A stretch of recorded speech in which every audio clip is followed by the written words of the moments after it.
Good morning friends, मैं विष्णु। जैसे आप सब लोग को मालूम है, जो मेरा सॉल्लेज सेक्टर 5 न्यूटन और केस्टोपुर एरिया में मेरा पेइंग गेस्ट है। इसको छोड़ के इस एरिया में जो फ्लैट रेंटर में ढूंढते हैं, फ्लैट खरीद करना चाहते हैं, उन लोगों को मैं बंदोबस्त कर देता हूँ। आगे इंसान के साथ मैं आपको इंट्रोड्यूस कराऊँगा जो जम्मू कश्मीर से बिलोंग्स करते हैं। मेरा पीजी में 2-3 दिन पहले आए हैं, तो उसके साथ बात करेंगे। जम्मू कश्मीर कैसा है, मेरा पीजी के बारे में बात होगा, लेकिन मेनली बात करेंगे जम्मू कश्मीर के बारे में।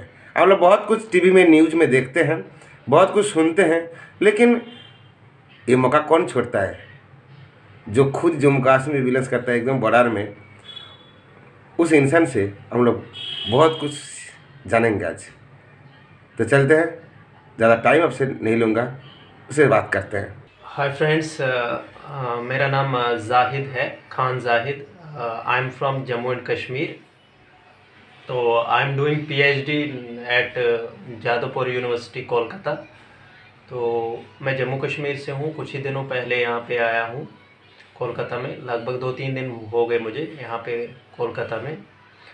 तो when I was in Jammu and Kashmir, तो मैं यहाँ पर रहने का ठिकाना नहीं था मुझे कोलकाता में, बिकॉज़ यहाँ पर मैं बिल्कुल नया हूँ। तो कैसे रहना है, कहाँ जाना है, कौन सी जगह पे रहना है, फ्लैट में रहना है, पीजी रेंट पे रहना है, रूम लेके, हॉस्टल, तो कुछ भी डिसाइडेड नहीं था। I was in very uncertain situation. तो फिर मैं यूट्यूब पे गया, तो वहाँ पे मैंने सर्च करना शुरू किया, PG room and all that, and room available in Kolkata. तो मुझे विष्णु भाई का वीडियोस मिला यूट्यूब पे, जो मैंने देखा, मुझे काफ़ी पसंद आया। तो इन्होंने अपना नंबर भी वहाँ पर रखा हुआ था, तो फिर मैं इनके नंबर पे कॉल किया। तो फाइनली जब मैंने इनसे बात किया, तो इन्होंने मुझे बहुत ही अच्छे मोटिवेटेड तरीके से, बेहतरीन तरीके से इन्होंने मुझे गाइड किया और मुझे सलाह दी कि आपके लिए पीजी रूम ठीक रहेगा, बिकॉज़ ये ज़्यादा कॉस्टली भी नहीं पड़ता है, इसमें खाना वाना खुद बनाना भी नहीं है, तो टाइम कंज्यूमिंग भी नहीं है। तो इन्होंने बोला कि पीजी रूम बेस्ट रहेगा। तो जब मैं यहाँ पर आया, तो पहले तो जब मैं जम्मू कश्मीर में था, बिल्कुल नर्वस था कि कहाँ जाना है, कहाँ रहूँगा, बिल्कुल नया एकदम। Kolkata is a new city for me. तो 1-2 बार मैं पहले आया हूँ, जस्ट होटल में रुका हूँ 1-2 दिन के लिए, बट नाउ अब मैं काफ़ी टाइम के लिए यहाँ पे आया हूँ, तो मुझे रुकना था, तो रूम तो अवेलेबल था नहीं। तो इन्होंने मुझे बहुत अच्छे तरीके से गाइड किया। तो जब मैंने इनसे कांटेक्ट किया, तो मेरा एकदम जो भी मेरी नर्वसनेस नहीं, कि कहाँ रहूँगा, कौन सी जगह पे रहूँगा, इतना बड़ा शहर है, तो कम से कम कोई ना कोई गाइड करने वाला होना चाहिए। तो इन्होंने मुझे बहुत अच्छे तरीके से गाइड किया। तो जब मैं कोलकाता फिर आया, जब फाइनली 1-2-3 दिन हो गए मुझे यहाँ पे, तो जब मैं यहाँ पे आया, जब मैं हावड़ा स्टेशन पे उतरा, जो कि यहाँ से 10-12 किलोमीटर दूरी पे है, तो आई कॉल्ड विष्णु भाई। तो इन्होंने मुझे बोला कि आप यहाँ पे इस जगह, इन्होंने मुझे एड्रेस दिया, तो मैं यहाँ पे आ गया। तो फिर इन्होंने मुझे अपने साथ लाया, वहाँ से बाहर से साथ लाया, मेन रोड से। तो फिर उन्होंने मुझे रूम दिखाया, जैसा यूट्यूब पे मैंने देखा था, जस्ट लाइक दैट, वैसा ही था रूम। यहाँ पर बहुत अच्छे अच्छे रूम हैं, यहाँ पे कोई ज़्यादा नॉइस वगैरह एंड ऑल दैट नहीं है, काफ़ी पीसफुल एरिया है, अच्छी जगह है। हाँ, तो रह गई बात खाने पीने की, तो एडजस्ट तो करना पड़ता है, क्योंकि नए शहर में आए, तो वहाँ का बिल्कुल खाना होता है एकदम से, तो इंसान नहीं उसके साथ एडजस्ट कर सकता है। तो with the passage of time ये करना पड़ता है, लेकिन फिर भी अच्छा है, यहाँ पे खाना ठीक ही मिलता है। अब हम ऐसा तो एक्सपेक्ट नहीं कर सकते कि जैसा घर में हो वैसा तो नहीं एक्सपेक्ट कर सकते, लेकिन जैसा ने दिखाया था इस रेट में 5000 या 6000 में, तो एक अच्छा, अगर स्टूडेंट है कोई, तो आई एम सजेस्टिंग हिम और हर के यहाँ पर आएंगे आप, तो आप मतलब काफ़ी अच्छी रेट में आप यहाँ पर सरवाइव कर सकते हैं, रह सकते हैं। तो ये मैंने देखा कि रूम भी इनके अच्छे हैं, और बिल्कुल atmosphere is very much good, very much, बहुत ही अच्छा, मतलब फ्रेंडली टाइप ऑफ एटमॉस्फेयर है। नॉर्मली अगर आप नए शहर में जाएंगे, तो इतना ज़्यादा आपको ऐसा एटमॉस्फेयर नहीं मिलता है जैसा कि मैंने यहाँ पे मुझे मिला। तो और सबसे बड़ी बात ये नहीं पूछते कि आप कौन सी जगह से हैं, कौन से रिलीजन से हैं, कौन से मज़हब से हैं, कौन सी कास्ट से हैं। इन सब से इनको कोई मतलब नहीं है। जो भी है उसके साथ, चाहे मुस्लिम हो, हिंदू हो, सिख हो, उसके साथ ये बिल्कुल भाई की तरह, अपने एक बड़े भाई की तरह ट्रीट करते उसे। And that I find the most loveliest thing in all this. ये मुझे सबसे अच्छा लगा, सबसे बेहतर लगा इनका, क्योंकि नॉर्मली ऐसा होता नहीं है आजकल। लेकिन उन्हें काफ़ी अच्छे तरीके से, जैसे बड़े भाई की तरह यहाँ पे ट्रीट किया जाता है। तो यह इंसान बिल्कुल एक नॉर्मल फ्री माइंड रहता है, अपने हिसाब से सब कुछ करना है, अपने हिसाब से उठो, अपने हिसाब से खाओ पियो। लेकिन ये सजेस्ट भी करते हैं, और यहाँ पर क्या क्या आपके लिए बुरा है उससे भी रोकते हैं। नॉर्मली ऐसा नहीं होता है जो भी करो, लेकिन क्या क्या बुरा है वो ये समझा देते हैं कि ये चीज़ अगर आपके लिए बुरी है तो आपको ये नहीं करनी चाहिए। जस्ट लाइक हमें घर में अगर बोला जाता है, तो ये चीज़ मैंने काफ़ी अच्छी यहाँ पाई। तो ऐसा ही एक, इट्स जस्ट लाइक एक होमली एटमॉस्फेयर यहाँ पर मुझे मिला। अभी तो 2-4 दिन का ही एक्सपीरियंस हुआ है मुझे, बट आई एम श्योर कि आगे तो और भी अच्छा एक्सपीरियंस मुझे मिलेगा। तो विष्णु भाई एक चीज़ में काफ़ी ही इंटरेस्टेड रहे हैं कि जब से मैं कश्मीर से आया, तो ये मुझे बोल रहे थे कि आप थोड़ा कश्मीर के बारे में हमें बताएं, वहाँ के बारे में क्या है। हम आए दिन न्यूज़ एट्सेट्रा पे सुनते रहते हैं कि वहाँ पर ऐसा है, गोलाबारी है, या वहाँ पर रोज़ लड़ाई झगड़े एंड ऑल दैट। तो आप हमें थोड़ा बताएं, क्योंकि आप तो वहीं के रहने वाले हैं, तो वहाँ पर कैसा माहौल है। तो इन्होंने काफ़ी इंटरेस्टिंग चीज़ पूछी मुझसे, और हर कोई पूछना इनफैक्ट जो भी अगर कश्मीर से यहाँ पर आता है इंडिया में किसी भी जगह पे, तो उससे हर कोई पूछना चाहता है कि वहाँ पर हालात कैसे हैं। क्योंकि जो भी हमें न्यूज़ में दिखाया जाता है, ऑब्वियस सी बात है, ये हम हमसे तभी पूछते हैं सब, तो जब न्यूज़ में दिखाया जाता है उस पर ये बिलीव नहीं करते।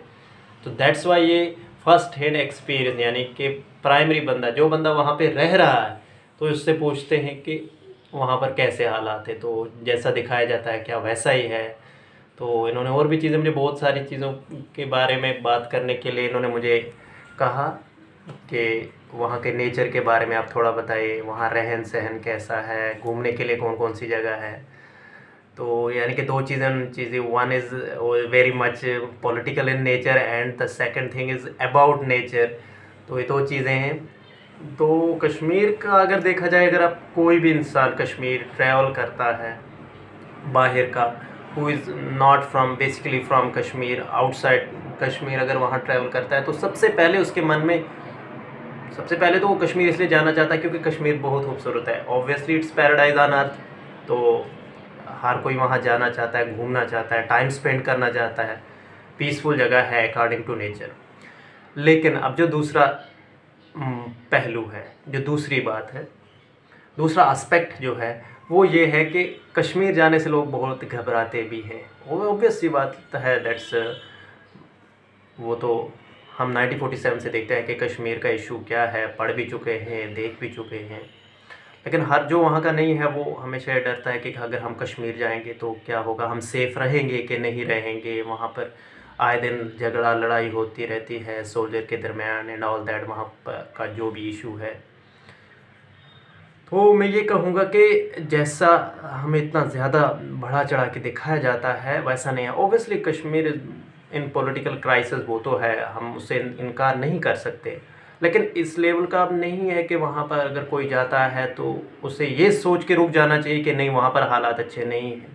बिकॉज़ अगर आप देखेंगे, अगर आप रिपोर्ट उठा के देखेंगे, तो कश्मीर में 0% क्राइम अगेंस्ट टूरिस्ट है। वहाँ पे टूरिस्ट के अगेंस्ट कोई क्राइम होता ही नहीं है। लेकिन अगर if you travel to the other cities of India, तो वहाँ पर अगर आप देखेंगे, वहाँ ये है कि आपको अपनी हर चीज़ खुद संभाल के रखनी है। चोरी चकैत हर चीज़ बहुत है, क्योंकि मैं भी ट्रैवल कर चुका हूँ थ्रू आउट इंडिया, कोलकाता भी, दिल्ली, यूपी, हैदराबाद, बहुत सारी जगहों पे मैं ट्रैवल कर चुका हूँ। तो वहाँ पर मैंने देखा, वहाँ पर बहुत इंसान को सतर्क रहना पड़ता है अपने आप को लेकर कि चोरी ना हो जाए, है ना, कोई मार कूट ये वो। लेकिन अगर कश्मीर में आप जाएंगे तो ऐसा नहीं है। टूरिज़्म में टूरिस्ट के अगेंस्ट 0% क्राइम रिपोर्ट आया था लास्ट ईयर, अगर आप में से किसी ने पढ़ा होगा। तो टूरिस्ट के अगेंस्ट वहाँ पर इस तरह का कोई क्राइम नहीं होता है। हाँ, अगर कोई टूरिस्ट वहाँ फंस जाता है तो उसकी भी मदद की जाती है। लोकल जो है वहाँ पर बहुत ही कोऑपरेटिव है, वो उनकी बहुत ज़्यादा हेल्प करते हैं। अपार्ट फ्रॉम दैट कि टूरिज़्म जो है हम वही नो कि टूरिज़्म इंडस्ट्री है, तो इस पे कश्मीर की इकनॉमी भी बेस्ड है। But fact of the matter is this कि लोग फिर भी लोकल लेवल पे अगर किसी टूरिस्ट के साथ कुछ भी ऐसा होता है तो उसकी हेल्प करने के लिए फ़ौरन पहुंच जाते हैं। एंड ये फैक्ट जो है मतलब कभी भी ऊपर नहीं लाया जाता है इस फैक्ट को कि हाँ वाकई कश्मीर में है, क्योंकि कश्मीर में अगर आप भी देखेंगे तो आज स्नोफॉल का सीज़न है, वहाँ पर बहुत ज़्यादा स्नोफॉल हो रही है। तो इस सीज़न में भी अगर वहाँ कोई फंस जाता है ना, ट्रैप हो जाता है किसी जगह, किसी रास्ते में या कहीं घूमने गया तो वहाँ पर ट्रैप हो गया, गाड़ी ख़राब हो गई, कुछ भी हो गया व्हाट्सओवर, तो लोकल लोग जो हैं फौरी तौर वहाँ पर उनकी मदद के लिए पहुँचते हैं और उनकी हेल्प करते हैं। And coming to the another aspect जो विष्णु भाई मुझसे काफ़ी पूछते हैं कि वहाँ पर घूमने के लिए कौन सी जगह है, तो मैं तो यही कहूँगा कि कश्मीर में हर पॉइंट घूमने के लिए है। आप अगर नए हो तो आप कश्मीर में अगर ट्रैवल करते हो तो आपके लिए तो हर जगह नई जगह ही है। तो तो घूमने का मकसद क्या होता है, हम नई नई चीज़ों को एक्सप्लोर करते हैं, हम नई जगह पे जाते हैं, नए थॉट्स आते हैं, हमें नई चीज़ों को एक्सप्लोर करते हैं। तो यही तो है ना। तो जब आप कश्मीर में जाएंगे तो आपको हर चीज़ नई लगेगी, और नेचर तो वहाँ पर बहुत ज़्यादा मेहरबान है। Nature is obviously very kind to Kashmir.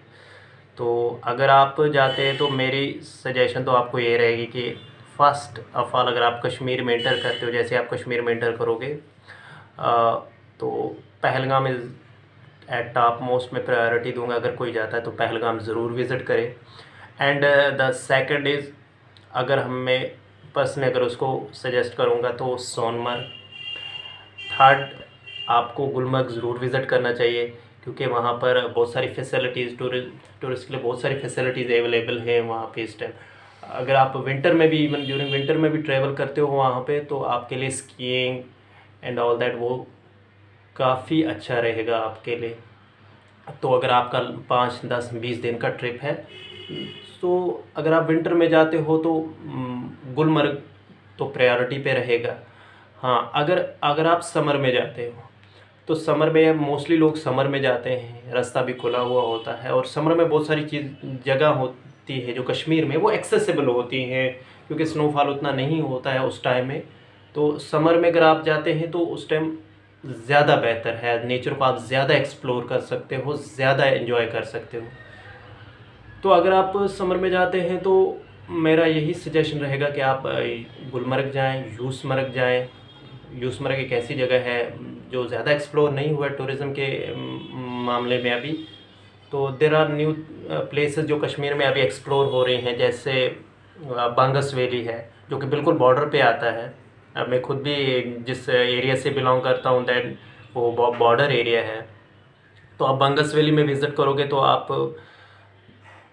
बहुत अच्छी तरह से नेचर को एंजॉय कर पाओगे। अभी वो टूरिज़्म के लिए उतना एक्सप्लोर हुआ नहीं है, लेकिन अगर आप वहाँ पर जाते हैं तो आप वहाँ पर कोई रिस्ट्रिक्शन नहीं है, आप जा सकते हैं, लेकिन अच्छी तरह से वो अभी एक्सप्लोर नहीं हुआ। आप बेताब वैली है जैसे वहाँ पर विज़िट कर सकते हैं, पहलगाम के अंदर है, आड़ू वैली है। उसके बाद आप सोनमर्ग जा सकते हैं, गुलमर्ग जा सकते हैं, यूसमर्ग जा सकते हैं।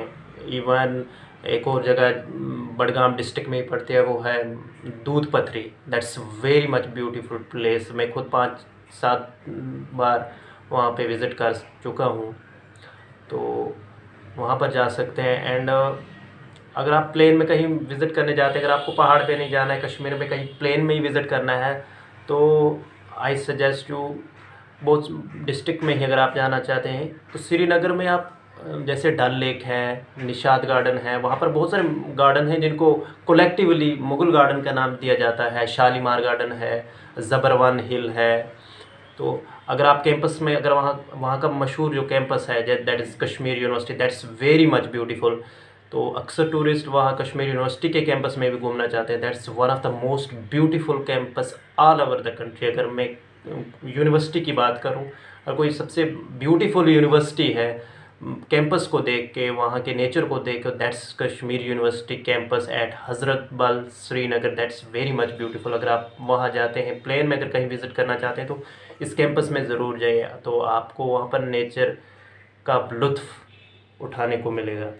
सो मेरी एडवाइस यही रहेगी व्यूवर्स के लिए, अगर जो भी वहाँ जाता है, सबसे पहले जो भी आप मीडिया में सुनते हैं उस पर, हाँ ये सब ये इट्स डिटो, ये ऐसी बात है कि जो बिल्कुल हम इग्नोर नहीं कर सकते। कश्मीर में प्रॉब्लम है, कश्मीर एक क्राइसिस सिचुएशन से गुजर रहा है सिंस 1947, वहाँ पे क्राइसिस है, सबको दिख रहा है। लेकिन ऐसा नहीं है कि आप वहाँ जा नहीं सकते, या अगर आप जाएंगे तो आपकी जान को बहुत ही ज़्यादा खतरा है, नहीं है, ऐसा नहीं है। बहुत कम चांसेस हैं वहाँ पे आपकी जान को खतरा है, बहुत कम चांसेस है। लोकल्स को ज़रूर वहाँ ज़्यादा खतरा रहता है, लेकिन अगर आप वहाँ को टूरिस्ट जाता है वहाँ, उसको इतना नहीं घबराना चाहिए कि वहाँ पर उन पे अटैक हो जाएगा या कुछ ऐसा नहीं है। तो अगर हमने जो रिपोर्ट देखी है तो वो रिपोर्ट ग्राउंड लेवल रिपोर्ट से, वो ग्राउंड लेवल पे जो रिसर्च किया गया है तो वहीं से तो हमने देखा ना कि 0% क्राइम अगेंस्ट टूरिस्ट। तो टूरिस्ट के अगेंस्ट ऐसा कोई क्राइम नहीं है कि उन पे अटैक एंड ऑल दैट। तो वहाँ की सिचुएशन के अकॉर्डिंगली उनको इतना नहीं घबराना चाहिए। हाँ, जहाँ वहाँ जो लोकल हैं उन वो ज़रूर घबराएंगे वहाँ की सिचुएशन से, लेकिन जो बाहर के लोग हैं उनको वहाँ नहीं घबराना चाहिए। उनके रिगार्डिंग तो मैं यही कहूँगा कि आप एक फ्री ओपन माइंड लेके वहाँ पर जाएं तो आप खुद एक्सपीरियंस करेंगे। मैं यहाँ से जो भी बोल रहा हूँ और आप उस पर यकीन नहीं रहेंगे, आप खुद जाएंगे, आप खुद ट्रैवल करेंगे, आप 20-30 दिन रह के वहाँ पे कश्मीर में देखेंगे कि वहाँ की सिचुएशन कैसी है, तो आप खुद समझ जाएंगे। मैं यहाँ से बोलूँगा तो वो इतना ज़्यादा मैटर नहीं रखता है, लेकिन अगर जब आप खुद ट्रैवल करेंगे, आपका फर्स्ट हैंड एक्सपीरियंस रहेगा as a tourist, as a student, whatsoever. अगर आप किसी भी कॉन्टेक्स्ट में ट्रैवल करते हैं कश्मीर में, तो आप खुद समझ आएंगे कि वहाँ के हालात कैसे हैं, क्या हो रहा है, तो आपको खुद फर्स्ट हैंड एक्सपीरियंस आएगा।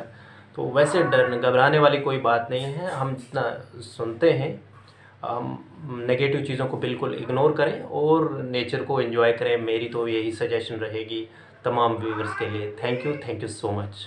थैंक यू, आपको बहुत बहुत धन्यवाद। आप बहुत अच्छे से सब लोग को सुना है। दर्द रहता था वो शायद आपसे सुन के वो दर्द भी निकल चुका होगा। तो बहुत बहुत धन्यवाद।